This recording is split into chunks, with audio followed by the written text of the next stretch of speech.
کہ خوش نصیب ہے وہ شخص کہ جس کو دنیا میں کوئی تعریف کرنے والا نہ ہو، جاننے والا نہ ہو، مگر اللہ کی بارگاہ میں وہ مقبول ہو۔ فرماتے ہیں بد نصیب ہے وہ شخص جس کو دنیا تو تعریف کر رہی ہو، دنیا تو بہت نیک مان رہی ہو، مگر بارگاہ الہی میں اس کا کوئی حصہ نہ ہو۔ یہ مجھے اور آپ کو چیک کرتے رہنا ہے۔ ماشاءاللہ جو جوانی میں اس ماحول میں آ گئے، یو آر سو لکی۔ لیکن اب جوانی میں جو شیطان کے وار ہیں ان سے بچنا بھی ہماری ذمہ داری، اور اسی لیے تو یہ تربیتی اجتماعات رکھے جاتے ہیں۔ بار بار ہمیں اس طرح کے اجتماعات میں، بیانات میں بلایا جاتا ہے کہ ہم تزکیہ نفس کریں، اپنے اعمال پر غور کریں کہ کہیں ظاہر تو اچھا ہو گیا اور آہستہ آہستہ شیطان نے باطن پر حملہ شروع تو نہیں کر دیا۔ شیطان ہے نا بڑا مکار ہے، وہ پہلے یہ چیک کر لیتا ہے اس بندے سے میں کیا کروا سکتا ہوں کیا نہیں کروا سکتا۔ مثال دیتا ہوں، ہم میں سے شاید بہت سو کا وہ امامہ نہیں اتروا سکتا، ہماری داڑھی نہیں کٹوا سکتا، پتہ یار یہ اس پہ پکے ہیں، تو وہ کہتا ہے، وہ مایوس نہیں ہو جاتا، وہ کہتا ہے دل میں اتر جاتا ہوں، غیبت کروا دیتا ہوں، بدگمانی کروا دیتا ہوں، حسد کروا دیتا ہوں، بد نگاہی کروا دیتا ہوں۔ اب امامہ داڑھی ہے اور اندر بیڑا غرق ہو رہا ہے، اندر چیزیں تباہ ہو رہی ہیں، تو یہ باطنی امراض کو کون دیکھے گا؟ یہ بھی ہم نے دیکھنا، سنبھالنا ہے اپنے آپ کو، شیطان کے واروں سے بچنا ہے۔ تو آج میرے پیارے اسلامی بھائیوں، جو مجھے موضوع دیا گیا ہے آپ سب کی بارگاہ میں حاضری کے لیے، وہ موضوع کیا ہے کہ ایک بہترین مبلغ، ایک دین کے داعی کے اندر کیا کیا خصوصیات ہونی چاہیے، اس کے اندر کون سی ایسی چیزیں ہونی چاہیے جس کو اگر وہ اپنا لیتا ہے تو اس کی دعوت، اس کا دین کی طرف بلانا انشاءاللہ کامیابی سے بھی ہمکنار کرے اور آخرت میں بھی اس کو اس کا بہترین اجر ملے۔ پہلے نبی پاک علیہ السلام کا انداز اور ان کے دور کا ایک کمال کا واقعہ۔ ایک بار سرکار دو عالم علیہ السلام اپنے صحابہ کے ساتھ کہیں جا رہے تھے، تو ایک شخص تھا اس زمانے میں جو یہودیوں کے بڑے عالم تھے، اور ان کا نام تھا زید بن ثعلبہ۔ بھرے بازار میں لوگوں کے سامنے اس شخص نے نبی پاک علیہ السلام کو انٹرسپٹ کیا، پیارے آقا کو روکا۔ نبی پاک نے ان سے ایکچولی کچھ لین دین کیا تھا، اب وہ رقم لینی تھی یا کھجوریں واپس لینی تھی، ابھی اس کا ٹائم نہیں آیا تھا، وہ دن پورے نہیں ہوئے تھے، یعنی اگر مثال کے طور پہ 1 مہینے بعد لینی تھی یا 2 مہینے بعد لینی تھی، ابھی دن باقی تھے۔ مگر زید بن ثعلبہ نے سمجھ لے سڑک پر لوگوں کے سامنے سرکار دو عالم علیہ السلام سے اپنی کھجوروں کا مطالبہ کیا۔ نہ صرف مطالبہ کیا بلکہ بدتمیزی کی، چلا چلا کر کہنے لگا، اے محمد صلی اللہ تعالی علیہ وسلم، تم سب عبد المطلب کی اولاد کا یہی طریقہ ہے کہ تم لوگوں کے حقوق ادا کرنے میں دیر لگاتے ہو۔ یعنی صرف نبی پاک کو معاذ اللہ آپ سے بدتمیزی نہیں کی، آپ کے خاندان پر بھی بات کر دی، آپ کی فیملی پر بات کر دی۔ اب جب اس نے یہ بات کی نا تو ساتھ سیدنا عمر فاروق اعظم رضی اللہ تعالیٰ بھی موجود تھے۔ آپ جلال میں آ گئے، بڑے غضب میں آ گئے، اور آپ نے اس شخص سے کہا کہ اے خدا کے دشمن، تو خدا کے رسول صلی اللہ تعالی علیہ وسلم سے ایسی گستاخی کر رہا ہے؟ خدا کی قسم اگر نبی پاک علیہ السلام کا ادب رکاوٹ نہ بن رہا ہوتا، مانے نہ ہوتا، تو میں ابھی تلوار سے تیری گردن اڑا دیتا۔ نبی پاک بھی موجود ہیں، حضرت عمر بھی موجود ہیں، اور حضرت عمر اس سے اس طرح بات کر رہے ہیں۔ اب سرکار دو عالم علیہ السلام کا حلم، آپ کی نرمی، آپ کی سبحان اللہ حسن اخلاق دیکھیں۔ اب تھوڑا یہ سینیریو اپنے بارے میں سوچ لیں سارے، کہ ہم کہیں جا رہے ہوں، ہمارے ساتھ ہمارے ساتھی ہوں، بلکہ وہ ساتھی بھی وہ ہوں جو ہماری محبت میں ہوں، ہمارا ادب کر رہے ہیں، استاد جا رہا ہے شاگرد ساتھ ہیں، ناظم صاحب جا رہے ہیں شاگرد ساتھ ہیں، کوئی بڑے نگران جا رہے ہیں ان کے ساتھ کام کرنے والے ذیلی ذمہ داران ساتھ ہیں، اور کوئی بندہ ہم سے بدتمیزی کرے، ہمارے ساتھی بھی ساتھ ہوں، اور ساتھی جب کہے خبردار ہمارے استاد صاحب سے ایسی بات نہیں کرنا، تو استاد صاحب تو اور چوڑے ہو جائیں گے، ہاں بھائی اب میرے شاگرد ساتھ ہیں، اس کو سبق سکھائیں گے۔ مگر سبحان اللہ، نبی پاک علیہ السلام نے زید بن ثعلبہ کو کچھ کہنے کی بجائے حضرت عمر فاروق رضی اللہ عنہ سے فرمایا کہ اے عمر، تم یہ کیا کر رہے ہو، کیا کہہ رہے ہو؟ تمہیں تو یہ کرنا چاہیے تھا کہ مجھے ادائے حق کی ترغیب دیتے کہ حضور اس کا حق ادا کر دیں، اور اس کو کہتے کہ نرمی سے بات کرو، نرمی سے تقاضا کرو۔ یہ کون سا انداز اختیار کیا؟ اے عمر، اب جاؤ اس کی جتنی کھجوریں نکلتی ہیں وہ بھی اس کو دے دو، کچھ زیادہ کھجوریں دے دو۔ حضرت عمر رضی اللہ تعالیٰ عنہ نے کہا کہ حضور زیادہ کس بات کی، جتنی نکلتی ہیں اتنی دیں گے نا۔ فرمایا اے عمر، جو تم نے تیز نظروں سے دیکھا نا، جس اسٹائل میں تم نے اس سے بات کی، میں حدیث کا خلاصہ پیش کر رہا ہوں، تو اس کا دل سہم گیا ہوگا، اس کا دل ٹوٹا ہوگا، یہ اس کی دل جوئی کے لیے اور دے دو۔ اب حضرت عمر وہ کھجوریں لے کے جا رہے ہیں. اب یہاں ایک اور بڑی باریک بات ہے, اگر یہ بات سمجھ جائے نا. دیکھیں نبی پاک خود بھی تو کھجوریں دے سکتے تھے, خود بھی کچھ زیادہ دے دیتے, زید بن ثانہ خوش ہو جاتے. مگر نبی پاک نے حضرت عمر کی تربیت کیسے فرمائی کہ چونکہ غضب سے انہوں نے دیکھا تھا, ڈانٹ ڈپٹ انہوں نے کی تھی, تو زیادہ کھجوریں بھی ان کے ساتھ بھجوائیں تاکہ آئندہ کے لیے بھی پریکٹیکلی تربیت ہو جائے کہ کسی کو ایسے دیکھنا نہیں ہے, کسی سے ایسے بات نہیں کرنی ہے. بات سمجھ آ رہی ہے؟ یعنی پریکٹیکلی نبی پاک صحابہ کی تربیت کیسے فرماتے تھے. اب یہاں اساتذہ کرام موجود ہیں, بعض اوقات کسی شاگرد سے یا کسی اسلامی بھائی سے غلطی ہوتی ہے, اس غلطی کو ٹھیک ہم کر لیتے ہیں, مگر اس کی تربیت کیسے ہوگی؟ تو ٹھیک بھی اس سے کروائیں. یہ طریقہ ہوتا ہے کہ پریکٹیکلی کچھ چیزیں لرن کروانی ہوتی, سکھانی ہوتی ہیں.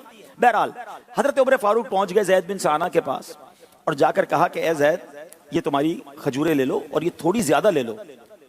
وہ کہتا ہے زیادہ کیوں لے کر آئے ہو؟ کہ میرے آقا علیہ السلام نے فرمایا کہ تم کو میں نے بڑی غضبناک نظروں سے دیکھا تھا, میرا اسٹائل ٹھیک نہیں تھا بات کرنے کا, دل ٹوٹا ہوگا, دل جوئی کے لیے انہوں نے بھجوائی ہیں. اب زید بن ثانہ ایک بڑی عجیب سی بات کرتے ہیں, کہتے ہیں اے عمر جانتے ہو میں کون ہوں؟ کہ کون؟ کہ میرا نام زید بن ثانہ ہے. تو حضرت عمر کہتے ہیں زید بن ثانہ وہی جو یہودیوں کا ایک بڑا عالم ہے؟ کہاں میں وہی ہوں. کہ پھر تمہیں پتہ نہیں عالم ہو کر کتابوں میں پڑھا ہوگا آخری نبی سے ایسے بات کرتے ہیں صلی اللہ تعالی علیہ وسلم. تو زید بن ثانہ کہتے ہیں اے عمر معاملہ یہ ہے کہ میں نے آسمانی کتابوں میں آخری نبی کی نشانیاں پڑھی تھی, مگر ساری نشانیاں میں نے چیک کر لی تھی نبی پاک علیہ السلام میں وہ پوری ہو رہی ہیں. 2 نشانیاں چیک کرنا باقی تھا جو میں نے پڑھی تھی, اور اس میں نشانی یہ تھی کہ آخری نبی علیہ السلام وہ ہوں گے کہ جن کے ساتھ جتنا جہالت کا برتاؤ کیا جائے گا اتنا نرمی, حلم اور بردباری بڑھتی جائے گی. یعنی ان کے ساتھ جتنی جہالت استعمال کی جائے گی, غلط رویہ استعمال کیا جائے گا, یہ اتنے نرم ہوتے چلے جائیں گے. پہلی نشانی یہ تھی. اور دوسری یہ تھی کہ ان کے ساتھ جس قدر جو ہے وہ جہالت کا برتاؤ کیا جائے گا ان کی نرمی اس پر غالب رہے گی. کہتے ہیں عمر میں نے نشانیاں چیک کر لی ہیں اور میں مان گیا ہوں یہی اللہ کے آخری نبی ہیں. اے عمر میں بڑا مالدار ہوں, سنو آج میں اسلام بھی قبول کرتا ہوں اور اپنی آدھی جائیداد جو ہے وہ مسلمانوں کے لیے, اسلام کے لیے وقف بھی کر دیتا ہوں. اب لک ایٹ دا ریزلٹ. اسی موقع پر لڑائی کی جاتی, جھگڑا کیا جاتا, تلوار نکل آتی ہیں, ذلیل کیا جاتا, اینٹ پتھر کا جواب اینٹ سے دیا جاتا, تو شاید یہ نتیجہ نہ نکلتا. مگر سبحان اللہ, نبی پاک کا حلم, پیارے آقا کی بردباری, سلام اس پر کہ جس نے گالیاں سن کر دعائیں دیں, سلام اس پر کہ جس نے خون کے پیاسوں کو کبائیں دی. اسلام پھیلنے کا ایک بڑا حصہ معافی, درگزر, عفو, حلم, نرمی. کیسی کیسی جہالت بھرا برتاؤ نبی پاک کے ساتھ کیا گیا, مگر آقا دعائیں دیتے رہے, نبی پاک معاف فرماتے رہے, درگزر فرماتے رہے, تربیت فرماتے رہے, اور اسلام پھیلتا چلا گیا. تو اگر مبلغ, دین کا داعی, اسلام کی طرف بلانے والا نرم نہیں ہوگا, سختی ہوگی, حکمت عملی نہیں ہوگی, تو وہ کیسے دین کی طرف بلائے گا؟ تو اے میرے پیارے اسلامی بھائی, اس عظیم واقعے سے جو پہلا درس ملتا ہے کہ مبلغ نرم ہونا چاہیے, درگزر کرنے والا ہونا چاہیے, اس کے اندر برداشت ہونی چاہیے. نہیں جناب میں ٹھیک ہے بھائی, میں مبلغ ضرور ہوں, استاد بھی تو ہوں, امام بھی تو ہوں, میرے ساتھ ایسی بات کیسے کر سکتا ہے؟ میں بتاؤں گا میں کون ہوں. ایسے نہیں چلے گا بھائی, الٹی بات کرے گا تو الٹا جواب سنے گا. یہ انداز نہیں ہوتا مبلغ کا. الٹی باتیں سن کر نرمی کی بات کرنا, یہی تو کمال ہے نا. کچھ لوگ کہتے ہیں نا جناب ہم شریف کے ساتھ شریف ہیں, بدماش کے ساتھ بدماش ہے. تو پتہ نہیں کون سا بٹن لگا ہوا ہے آپ کے اندر کے جب بدماش سامنے آتا ہے تو آپ بدماش بن جاتے ہیں. جناب والا, شریف کے ساتھ بھی شریف ہوتا ہے, بدماش کے ساتھ بھی شریف ہوتا ہے. تو نعت شریف کے اشعار سب کو یاد ہیں کہ سلام اس پر کہ جس نے گالیاں سن کر دعائیں دیں. مگر کیا زندگی میں ہم نے کبھی ایک بار اس سنت پر ہی عمل کرنے کی نیت سے کہ یار پتا چلا کہ اس نے گالی دی ہے, پتا چلا اس نے غیبت کی, پتا چلا اس نے برا بھلا کہا, پتا چلا جھوٹا الزام لگایا مجھ پر, اور بندہ ہاتھ اٹھا کر اس کے لیے دعا کر دے. کیا پتا نبی پاک کہ ایسی نگاہ کرم ہو جائے ہم پر کہ یہ میرا امتی ہو کر میری سنت کو ادا کر رہا ہے, کہ اسے گالیاں پڑ رہی ہیں, اس کو برا بھلا کہا جا رہا ہے اور یہ دعائیں دے رہا ہے. آج بھی آپ کو یہ وصف دیکھنا ہو تو قبلہ امیر اہل سنت میں نظر آتا ہے. مخالفت کرنے والوں کو بھی دعائیں دے رہے ہیں, ہیں, انہیں بھی نواز رہے ہیں. اللہ کرے ہدایت پہ آ جائیں, اللہ کرے توبہ کر لے, غلط فہمی ان کی دور ہو جائے. اتنا بڑا ظرف ہے یار. کبھی کبھی لوگ کہتے ہیں یہ دعوت اسلامی والے جواب کیوں نہیں دیتے؟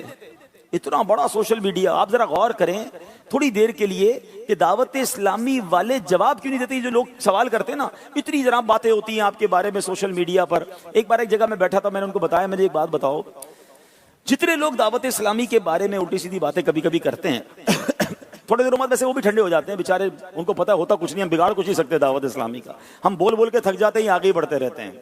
لیکن اب ذرا غور کریں کہ جو مخالفت کر رہا ہے اس کے پاس کتنے فالوورز ہیں, اس کے پاس کتنے اس کے جانے والے ہیں, اس کے مقابلے میں دعوت اسلامی کے پاس کتنے فالوورز ہیں. 7 کروڑ سے زیادہ الحمدللہ سوشل میڈیا پہ دعوت اسلامی کے فالوورز موجود ہیں. اسی طرح 3 زبانوں میں دعوت اسلامی کے پاس چینل ہے. لاکھوں اسلامی بھائی اور اسلامی بہنیں وابستہ ہیں. ایک جواب دینے کی دیر ہے, وہ بیچارہ وہ تو شاید وطن میں بھی نہیں رہ سکے گا. لیکن یہ سب ہوتے ہوئے صبر ہے, یہ سب ہوتے ہوئے درگزر ہے, یہ سب ہوتے ہوئے الحمدللہ. یہ ہم سب کے لیے بھی درس ہے کہ بعض اوقات دعوت اسلامی کا مرکز جواب نہیں دے رہا ہوتا, ہمارے اساتذہ جواب دے رہے ہوتے ہیں, ہمارے امام صاحب منبر پہ جواب دے رہے. کیوں جواب دے رہے ہیں بھائی جب ہم نہیں دے رہے؟ آپ یہ سمجھیے حکمت عملی کو کہ ہم نے ان چیزوں میں پڑھنا ہی نہیں ہے. وہ ان کا کام مخالفت کرنا ہے, ہمارا کام اپنا دینی کام کرنا ہے انشاءاللہ. کبھی آپ نے دیکھا ہے آپ راستے میں کہیں جا رہے ہو, کوئی کتا بھونک رہا ہو تو کوئی بندہ کھڑا ہو کہ وہ بھی بھونکنا شروع کر دے؟ کتے کا کام بھونکنا ہے, آپ کا کام جانا ہے. آپ چلتے رہیں گے, وہ کھڑا ہو جائے گا, آپ اپنی منزل پہ پہنچ جائیں گے. تو یہ نہ کیا کریں. تو سبحان اللہ, مخالفت ہو یا بدتمیزی کوئی کرے, نرمی سے جواب دیں, نہ لڑائی کریں. اور یہی مبلغ کا وصف ہے. چھوٹی چھوٹی بات پر غصے میں آ جانا, بدلے کی آگ میں جلنا, نہیں میں تو نہیں چھوڑوں گا بھائی, ٹھیک ہے ذمہ داری اپنی جگہ, استاد ہوں تو اپنی جگہ, امام ہوں تو اپنی جگہ, لیکن یہ میرا پرسنل میٹر ہے بھائی, میں تو نہیں چھوڑوں گا. تو پھر آپ ابھی تک دعوت اسلامی والے بنے نہیں ہیں. دعوت اسلامی والے کا کوئی میٹر پرسنل نہیں ہے. میری دعوت اسلامی, میں گھر میں بھی ہوں تو دعوت اسلامی والا ہوں. میں کہوں جناب میرا یہ سوشل میڈیا کا اکاؤنٹ میرا اپنا ہے, باقی اس کے بعد میں دعوت اسلامی کے جامعہ میں جاؤں گا تو میں الگ ہوں, مگر گھر آنے کے بعد میرا انداز الگ ہے. میں محلے میں امام ہوں تو ٹھیک ہے, باقی گھر میں محلے میں اپنے انداز سے جیوں گا. نہیں, داعی ہر جگہ داعی ہوتا ہے, مبلغ ہر جگہ مبلغ ہوتا ہے. اور میں آپ کو ایک اور بات بتاؤں, ابھی آگے آپ سنیں گے کہ بیان ہی سب کچھ نہیں ہے. ہم سمجھتے مبلغ وہ اچھا جس کا بیان اچھا. ارے بھائی 1-1.5 گھنٹے کا بیان سن کر لوگ آپ سے متاثر ہو گئے اور آپ نے شاندار بیان کیا. اس کے بعد جو 22-23 گھنٹے لوگوں کے ساتھ آپ نے حال کیا, وہ کیا ہے؟ کردار زیادہ ضروری ہے. سرکار دو عالم صلی اللہ تعالی علیہ وسلم نے 40 سال تک مکے کی گلیوں میں جو زندگی گزاری, ان وحشی لوگوں کے ساتھ, کیسے کیسے ظالم لوگ تھے, بچیوں کو زندہ درگور کرتے تھے, جہالت کا کس قدر حال برا تھا, مگر اس قوم میں نبی پاک موجود تھے. مگر کردار کیسا تھا کہ جب 40 سال کی عمر مبارکہ میں کوہ صفا پر کھڑے ہو کر اعلان کیا کہ بتاؤ اے لوگوں میں کون ہوں, تو ان مشرکین مکہ نے کیا کہا تھا کہ حضور آپ صادق ہیں, آپ امین ہیں, آپ سچے ہیں, آپ امانت دار ہیں. بیان تو کوئی نہیں ہوا تھا 40 سال تک. بیانات کا سلسلہ, دعوت کا سلسلہ, اسلام کی طرف بلانے کا سلسلہ تو 40 ایئرز کے بعد ہوا. لیکن 40 سال تک کیا پیش کیا؟ کردار. میرا اور آپ کا کردار کیا ہے؟ اگر مبلغ, کمال کا مبلغ جس کو کہنا اوصاف کیا ہونے چاہیے, میرا کردار ایسا ہو. میں آپ کو سچ بتاؤں, ہمارے کئی اسلام بھائی قریب آتے ہیں, کہتے ہیں کوئی بیان کا طریقہ بتائیں, کیسے اچھا بیان ہو جائے, الفاظ کی ادائیگی کیسے ہو. نو ڈاؤٹ بیان اچھا ہونا چاہیے, مگر میرا آپ سے ایک سوال ہے. ایک ایسا مبلغ ہے جس کا کمال کا بیان کرتا ہے, لوگ رونے لگ جاتے ہیں, نعرے لگتے ہیں, مگر اس کے بعد جب وہ محلے میں جاتا ہے تو جناب مسجد میں جماعت میں نظر نہیں آتا. ٹھیک ہے, اس کے بعد وہ کاروبار کرتا ہے تو لوگوں کو ٹائم پہ پیسے نہیں دیتا, وعدہ کرتا ہے تو وعدہ پورا نہیں کرتا, بات کرتا ہے تو سچ نہیں بولتا, لڑائی جھگڑے الگ کیے ہوئے, پڑوسی الگ پریشان ہے, فیملی الگ ٹینشن میں, بیان کمال کا ہے. لوگ متاثر ہوں گے؟ بتائیے نا. اور ایک مبلغ ہے جس کا بیان اتنا زبردست نہیں ہے, نارمل بیان کرتا ہے, مگر اخلاق ایسے ہیں کہ پورا محلہ گرویدہ ہے, جس سے ملتا ہے مسکرا کے ملتا ہے, بات کرتا ہے تو سچی کرتا ہے, وعدے کرتا ہے تو پورے کرتا ہے, کاروبار اس کا سب سے اچھا, مسجد کی پہلی صف میں نظر آتا ہے, ہر نمازی سے محبت سے مل رہا ہے. بیان اچھا نہیں ہے. بتاؤ دونوں میں سے کامیاب کون ہے اور قریب کس کے لوگ آئیں گے؟ کردار. پہلے کردار ہے تو پلیز ہم بعض اوقات وے آف ڈیلیوری پر تو بہت ورک کرتے ہیں کہ یار بیان تیار کرنے جا رہا ہوں، الفاظ کیا ہوں گے، ترتیب کیا ہوگی، اس کے بعد کیا پڑھوں گا. ٹھیک ہے، مگر یہ 1 آدھ گھنٹے کے بیان کے بعد، یعنی آپ ایک بات سوچیں کہ ہم سے 1 گھنٹے کے بیان میں اجتماع میں کئی لوگ متاثر ہو جاتے ہیں، ہے نا، یار حضرت ماشاءاللہ آپ کا بیان کمال. مگر غور کرے یہی بندہ میرے ساتھ باقی دن گزارے تو اب متاثر رہے گا یا وہ دوسرا والا متاثر ہو جائے گا؟ پتہ نا متاثرین کی بھی 2 قسمیں ہیں. ایک متاثر وہ ہے جو آپ کی کوالٹی سے متاثر ہے، اور ایک وہ ہے جو آپ کی زیادتی سے بیچارہ متاثر ہے، پریشان ہے. تو غور کریں کہ مبلغ صرف اسٹیج پر مبلغ نہ ہو، صرف منچ پر اور ممبر پر مبلغ نہ ہو. مبلغ وہ ہے جو ہر جگہ مبلغ ہو. وہ بس میں سفر کر رہا ہے تو بس میں مبلغ ہو، ٹرین میں سفر کر رہا ہے تو ٹرین، یعنی آپ کا مزہ یہ ہے کہ آپ ٹرین میں جا رہے ہیں تو تھوڑی دیر میں ٹرین میں جتنے لوگ ہیں وہ آپ سے کوئی دین کی بات سیکھ رہے ہوں ہیں، آپ سے کوئی مسئلہ پوچھ رہے ہوں، آپ کے قریب آ گئے ہوں، آپ سے اللہ رسول کی باتیں سیکھ رہے ہوں، تو آپ مبلغ ہیں نا. اچھا ایسا نہ ہو کہ وہ کوئی فلمیں ڈرامے گانے باجے کی باتیں کر رہے ہیں اور آپ ان کے ساتھ شامل ہو گئے. مبلغ کا کام اثر انداز ہونا ہوتا ہے، اثر لینا نہیں ہوتا ہے کہ جدھر گئے اسی ماحول میں رنگ گئے. مرد وہ ہوتا ہے جو زمانے کو اپنے پیچھے چلاتا ہے، نہ کہ خود زمانے کے پیچھے چل جائے. اللہ نے ایسا مرد کلندر دیا ہے ہم کو.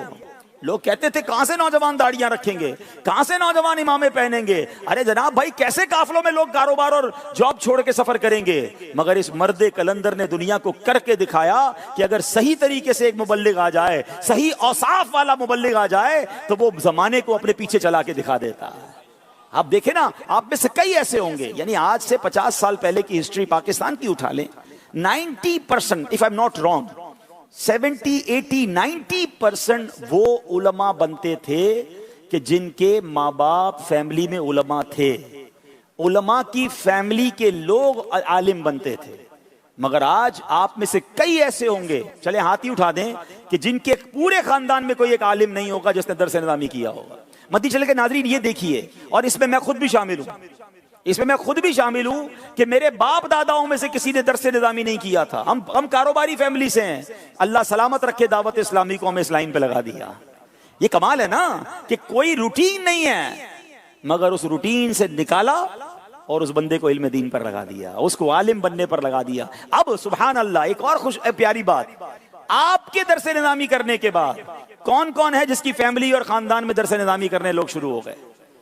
یہ دیکھیں، یہ ہے وہ کمال جو دنیا کو بتانا ہے کہ جن کی فیملی میں کوئی عالم نہیں تھا، اس میں ایک بندہ ایسا اس دعوت اسلامی کے ماحول کے قریب آیا جو ماشاءاللہ درس نظامی کیا، اور اب ماشاءاللہ اس کی نسلوں میں، اس کے بھائی بہنوں میں، اس کی فیملی میں لوگ علم دین سیکھنے والے بن گئے.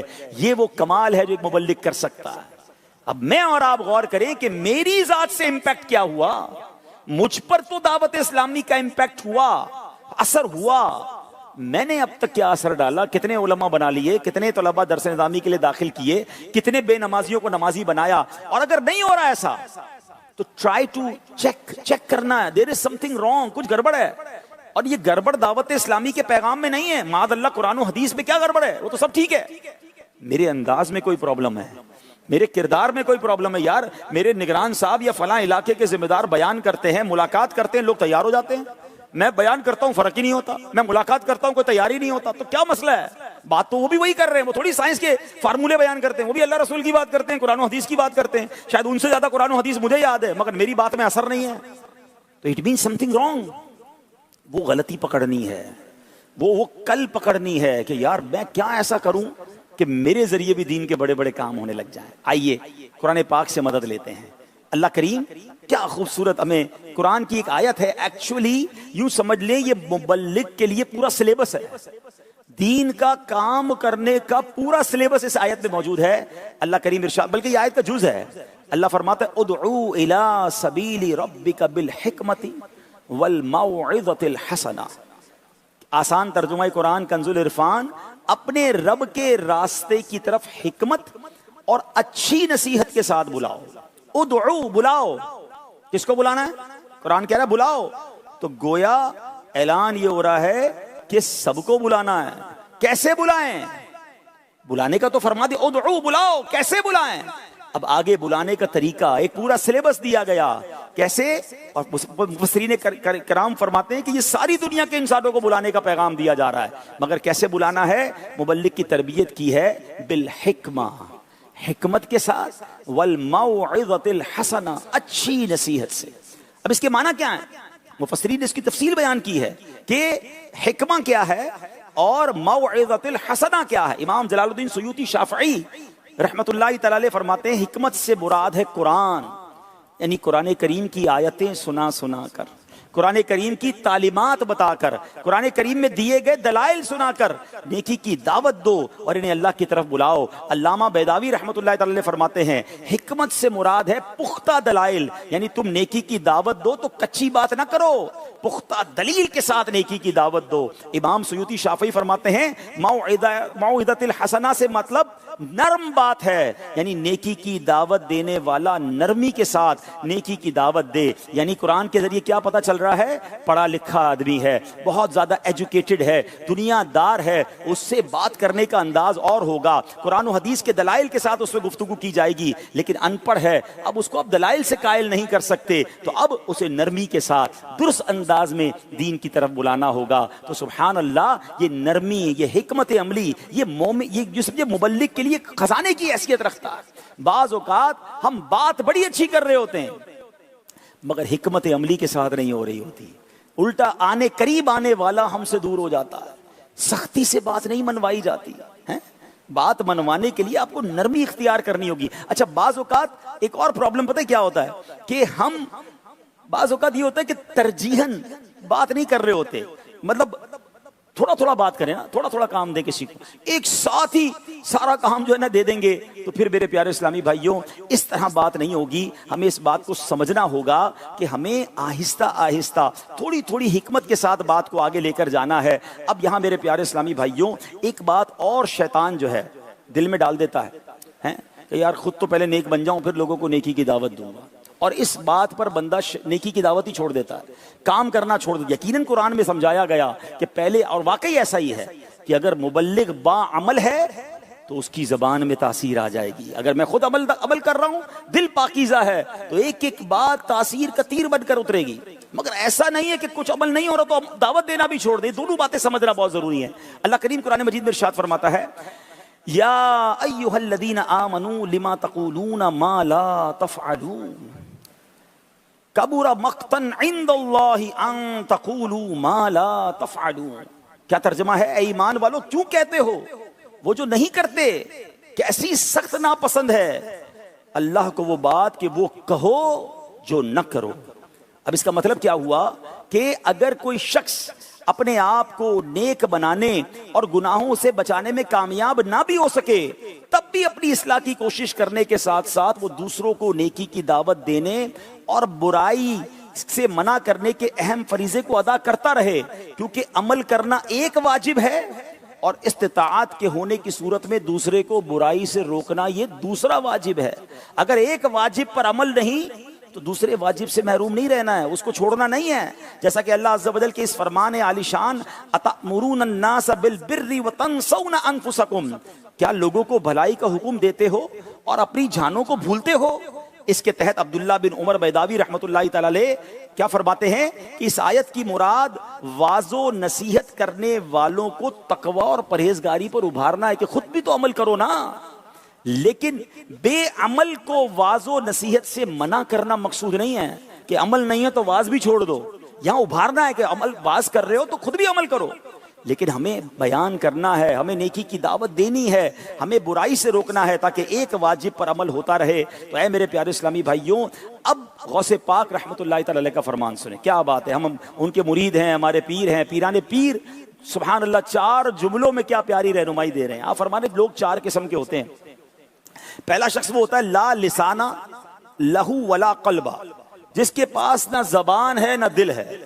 فرمایا ایک بندہ ہوتا ہے نہ نیکی کی دعوت دیتا ہے نہ نیکی پر عمل کرتا ہے، نہ برائی سے بچتا ہے نہ کسی کو بچاتا ہے، نہ اس کے بعد دل ہے نہ زبان ہے۔ فرمایا اس سے دور رہو اور اس کی اللہ کی بارگاہ میں کوئی قدر و منزلت نہیں ہے بلکہ اس پر اللہ کا عذاب اترتا ہے۔ فرمایا ایک اور بندہ ہوتا ہے لا لہو لسان بلا قلب، زبان تو ہے مگر دل نہیں ہے، باتیں کرتا رہتا ہے، لوگوں کو دعوت دیتا رہتا ہے، لوگوں کو دین کی بات کرتا ہے، اس کا دل خود عمل نہیں کرتا۔ فرمایا ایسا شخص بھی اچھا نہیں ہے، بلکہ ایسے شخص کی صحبت سے بھی دور رہو۔ آگے فرمایا لہو قلب بلا لسان، کچھ لوگ ہوتے ہیں دل ہوتا ہے مگر زبان نہیں ہوتی، یعنی خود عمل کر رہے ہیں، اللہ نے اس کو اپنے عیب بتا دیے ہیں، وہ اللہ اللہ کر رہا ہے، عبادت کر رہا ہے، تنہائی میں اللہ کو یاد کر رہا ہے، مگر نیکی کی دعوت نہیں دے رہا۔ فرمایا لوگ اچھے ہوتے ہیں، ان کی صحبت اختیار کرو، ہیں اس سے تم اللہ کے قریب ہو جاؤ گے۔ مگر چوتھی کیٹیگری کے بارے میں غوث پاک کیا فرماتے ہیں؟ اے دعوت اسلامی والوں آپ کو مبارک ہو، اے وہ لوگوں جو عمل بھی کرتے ہیں اور دوسروں کو نیکی کی طرف بلاتے ہیں۔ سبحان اللہ، پیران پیر فرماتے ہیں چوتھا وہ شخص ہے جسے فرشتے عظمت کے ساتھ یاد کرتے ہیں۔ چنانچہ حدیث پاک میں ہے جس نے علم سیکھا، اس پر عمل کیا اور دوسروں کو سکھایا، فرشتوں کے ہاں اسے عظیم کہا جاتا ہے۔ حضور غوث پاک مزید فرماتے ہیں یہ اللہ پاک کی معرفت رکھنے والا ہے، یہ وہ ہے جسے اللہ پاک نے اپنی آیات یعنی نشانیوں کا عالم بنایا، اس کے دل میں نادر و نایاب علم کے موتی رکھ دیے گئے ہیں، یہ پسندیدہ بندہ ہے، یہ مقبول ہے، اللہ پاک نے اسے ہدایت عطا فرمائی ہے، اللہ پاک نے اسے اپنے قرب میں ترقی عطا فرمائی، علم کے لیے اس کا سینہ کھول دیا، نیکی کی دعوت دینے والا، عذابات سے ڈرانے والا بنایا، یہ خود ہدایت پر ہے اور دوسروں کو ہدایت دیتا ہے، یہ انبیاء کرام علیہ السلام کا سچا نائب ہے۔ اب بتائیں کیسا بڑا انعام ہے اس کے لیے جو خود بھی نیکی کی کام کی کوشش کر رہا ہے۔ اچھا اب ذرا ان چاروں لوگوں کی کیٹیگری سن لی آپ نے ہیں، اب ذرا مل کر دعوت اسلامی کا جو مدنی مقصد دہرائیے۔ ہمارا مدنی مقصد کیا ہے؟ کہ اپنی اور ساری دنیا کے لوگوں کی اصلاح کی کوشش کرنی ہے۔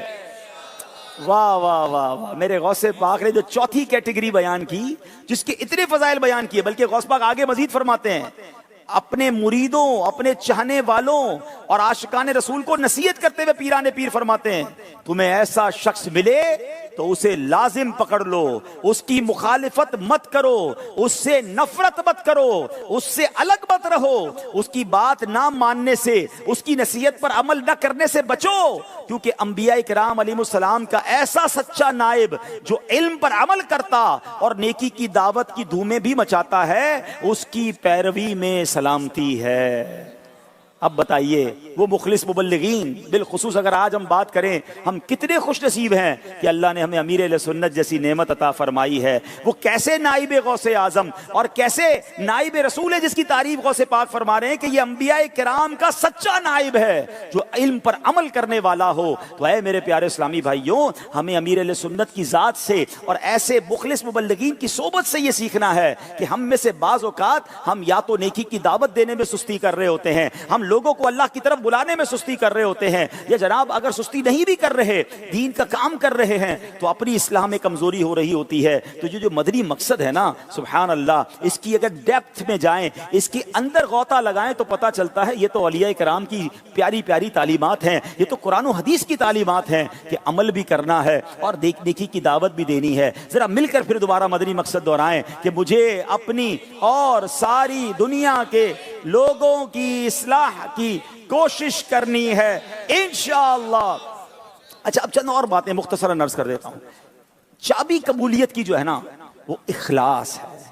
مبلغ ہے مگر اخلاص نہیں ہے، اللہ کی رضا کے لیے نیکی کا کام کرنا۔ یار میرا بیان تو میری جو نیکی کی دعوت ہے، اور میں جب قافلے میں جاتا ہوں تو جناب سارے لوگ چل پڑتے ہیں، اگر اپنی واہ کے لیے کام ہو رہا ہے تو پھر ایسا نہ ہو، کہیں ایسا نہ ہو سارا سفر بیکار ہو جائے، داڑیاں سفید ہو جائیں، کمر جھک جائے، پسینہ بہہ رہا ہے، محنت بھی ہو رہی ہے اور حاصل کچھ نہیں ہو رہا۔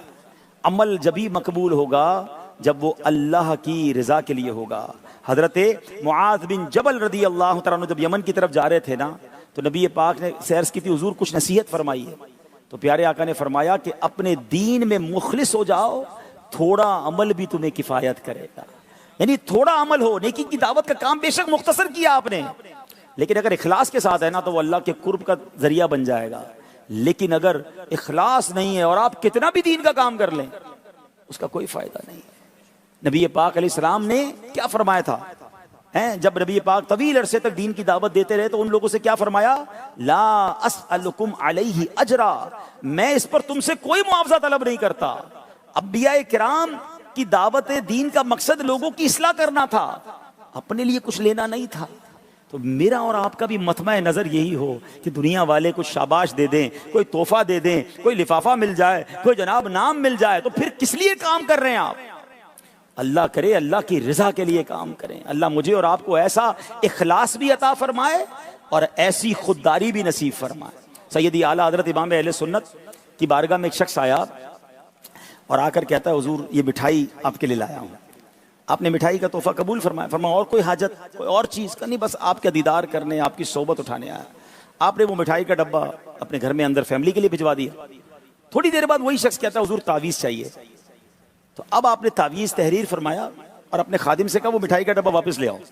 وہ مٹھائی کا ڈبہ واپس آیا، آپ نے تعویذ بھی دیا، مٹھائی کا ڈبہ بھی دیا، اور فرمایا ہمارے یہاں تعویذ بکتے نہیں ہیں، اللہ کی رضا کے لیے کام کرنا ہے، مٹھائی دے کر تعویذ لینا ہے تو پھر مٹھائی بھی نہیں چاہیے، ویسے تعویذ لے لو۔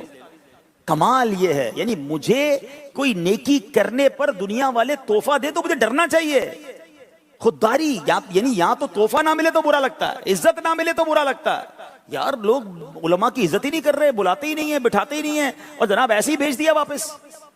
نہیں میرے پیارے اسلام، میرے آقا نے تو پتھر کھا کر بھی اسلام کی دعوت پیش کی، لہو لہان ہو کر بھی لوگوں کو دعائیں دی ہیں۔ اور آج ہم تھوڑی سی ڈی مورلائزیشن ہو جائے تو کام چھوڑ کے بیٹھ جاتے ہیں، نہیں بھائی یار جامعۃ المدینہ ہی ٹھیک ہے بھائی، علاقے میں جاتے ہیں تو بعض اوقات عجیب عجیب باتیں سننے کو ملتی ہیں، نیکی کی دعوت دینے محلے میں جائیں تو کوئی دکاندار الٹی بات کر دیتا ہے، کوئی اعتراض کر دیتا ہے۔ ارے بھائی یہ تو کلف اتر رہا ہے، سارا زمانہ تعریف کر رہا ہے، اچھا ہے کچھ لوگ تو تنگ کریں تاکہ میں ایسا نہ ہو کہیں اور پہنچ جاؤں۔ اخلاص کس کو کہتے ہیں پھر؟ یعنی میں تو سچ بتاؤں، وہ لوگ جن کو دین کا کام کرنے پر کچھ سننا پڑے، ان کو برا بلا کہا جائے، وہ اللہ کا شکر ادا کریں، آپ کو تو ڈبل ثواب مل رہا ہے۔ آپ نیکی کی دعوت دے کر بھی ثواب کما رہے ہیں، مخالفت پر صبر کر کے بھی ثواب کما رہے ہیں، لیکن ہم سے برداشت ہی نہیں ہوتا، کیونکہ ہم تو اگر ہمارے مائنڈ سیٹ میں یہ ہے کہ بھائی عزت ملے گی تو کام کروں گا، ریلیکسیشن ملے گی تو کام کروں گا، کوئی برابر طریقے سے بلائے گا تو کام کروں گا، نہیں۔ مولانا سردار صاحب رحمۃ اللہ تعالی علیہ ایک بار کسی جگہ پر جلسے پہ گئے ہیں، تو جلسے پر بلایا لوگوں نے، اور واپسی میں کچھ بھی آپ کی خدمت نہیں کی، غالباً کھانے کو بھی نہیں پوچھا۔ تو خادم نے کہا حضور یہ کیسے لوگ ہیں، آپ اتنا دور سے آئے، تقریر کی اور آپ جا رہے ہیں، کچھ بھی نہیں کیا؟ کیا کمال کا جواب دیا آپ نے۔ فرماتے یہ جو انہوں نے کیا ہے نا، پورا جلسہ سجایا، اسٹیج لگایا، لوگوں کو بلایا، یہ کام بھی میرا تھا، یہ تو ان کی مہربانی، انہوں نے لوگوں کو جمع کر کے میرا بیان سنا دیا، اب اور میں ان سے کیا چاہتا ہوں۔ یعنی آپ غور کریں کہ اگر مجھے اور آپ کو کوئی کسی اجتماع میں بلا رہا ہے، اب آپ یہاں ماشاءاللہ مجھے موقع ملا ہے، تو یہ اللہ جامعۃ المدینہ کی مجلس کو سلامت رکھے، میرا کیا کمال ہے۔ میں یہاں آیا، انہوں نے سب کو میرے سامنے بٹھا دیا، مجھے موقع دیا میں اپنی بات آپ تک پہنچاؤں۔ اب میں کہوں میں وقت نکال کر آیا اور جناب مجھے کوئی پذیرائی نہیں ملی، تو پھر کس لیے بیان کیا تھا؟ تو ہمیشہ زندگی میں یہ بات یاد رکھیں کہ ساری محنت کا رزلٹ جب ہوگا کہ جب اخلاص ہوگا، اللہ کی رضا کے لیے ہوگا۔ اور یاد رکھیں وَتُعِزُّ مَن تَشَاءُ وَتُذِلُّ مَن تَشَاءُ، میں جتنی تصویریں بنا لوں، میں جتنی سوشل میڈیا کی پوسٹیں بنا لوں، بلکہ 2-4 بندے بھی ساتھ رکھوں، یار ذری میرے ادھر ادھر سے تصویریں اینگل بنا کے ذرا لگاتے رہا کرو، کچھ نہیں ہونا، ایسا نہ ہو سارا ہی ضائع ہو جائے۔ مجھے بتائیے نا، حضرت ابراہیم جب حضرت اسماعیل کو ذبح کر رہے تھے، کتنے فوٹوگرافر موجود تھے، کتنے رپورٹر موجود تھے، کتنے سوشل میڈیا والے اور ٹیلی ویژن والے موجود تھے؟ شاید اس وقت کوئی بھی نہیں تھا۔ ہزاروں سال ہو گئے ہیں، اللہ نے اس قربانی کو آج بھی زندہ رکھا ہے، آج بھی بچے بچے کو یاد ہے۔ اس سے زیادہ پاپولر کس کی قربانی ہوئی؟ لوگ اپنے جانور کی ویڈیو بناتے ہیں، میں نے دیکھو یہ جانور ادھر سے چل کے آ رہا ہے، ادھر ٹک ٹاک بنا رہے ہیں، فیس بک۔ اچھا اب میری قربانی کا جانور، اگلے 2 سال بعد ان سے پوچھو نا کہ 2 سال پہلے کون سا جانور قربان کیا تھا، ان کو خود بھول جاتے، پبلک تو 3-4 دن میں بھول جاتی ہے، خود 2-3 سال میں بھول جاتے ہیں۔ مگر حضرت ابراہیم اور حضرت اسماعیل کی وہ قربانی آج بھی اللہ نے باقی رکھی ہے نا۔ پتہ کیا چلا؟ اخلاص والا کام اکیلے میں کیا جائے، اللہ قبول فرما لے تو اس کے چرچے بلند ہو جاتے ہیں۔ چرچوں کے لیے نہیں کرنا ہے، مگر سمجھا یہ رہا ہوں، جو ہم خود چاہتے ہیں نا میرا چرچا بلند نہیں ہوتا، ہم نے دیکھا ہے یار، اللہ نے جسے عزت دینی ہے اور جس کا چرچا بلند ہو گیا اسے زیادہ ڈرنا ہے، اس پر زیادہ شیطان حملہ کرے گا نا، اس کی تو ہر طرف سے واہ واہ ہو رہی ہے۔ تو اللہ مجھے بھی اخلاص نصیب فرمائے، آپ کو بھی نصیب فرمائے۔ اگر اچھا مبلغ بننا ہے تو اس کے لیے اخلاص چابی ہے، کنجی ہے۔ باتیں تو خیر بہت ساری ہیں، نفسیات کا خیال رکھنا ہے، صبر و استقامت سے کام کرنا ہے، اسی طرح تنہائی میں سمجھانا ہے، درگزر کرنا ہے، مایوسی سے بچنا ہے۔ بہت جلدی مایوس ہو جاتے ہیں، یار ابھی کام ہی نہیں ہو رہا، کوئی ساتھ ہی نہیں دے رہا، میں تو کب سے اکیلا کوشش کر رہا ہوں۔ نبی پاک نے جب 40 سال کی عمر مبارک میں اسلام کی دعوت دی نا تو 53 سال کی عمر مبارک تک کتنے مسلمان ہوتے؟ 100 کے قریب آیا، پتہ ہے؟ 13 سال نبی پاک کی کوشش، کن کی؟ حبیب رحمان عز و جل و صلی اللہ تعالی علیہ وسلم، آپ کی 13 سالہ کوشش میں کتنے مسلمان ہوئے تھے؟ تقریباً 100۔ یہ ہجرت 80-85 لوگوں نے کی ہے، اور 2 سال بعد جب بدر کا معرکہ ہوا تو کتنے لوگ تھے بتائیے نا؟ 300۔ کتنے سال ہو گئے پتہ ہے آپ کو اسلام کی دعوت دیتے ہوئے؟ 13 مکی زندگی کے، 2 مدنی زندگی کے، کتنے سال ہو گئے؟ 15 سال کی کوشش۔ کس کی؟ جس کی زبان پر حق جاری تھا، وہ دہن جس کی ہر بات وحی خدا، چشمہ علم و حکمت پہ لاکھوں سلام۔ مگر لوگ کتنے مسلمان ہوئے تھے؟ اپروکسیمیٹلی 313۔ 3 ہجری میں احد کا معرکہ ہوا، 700 مسلمان۔ 6 ہجری میں صلح حدیبیہ ہوتا ہے، 1400 یا 1500 مسلمان۔ 6 ہجری کا مطلب آپ سمجھ رہے ہیں؟ 13 اور 6 کتنے ہو گئے؟ 19 سالوں میں کتنے مسلمان؟ 1500۔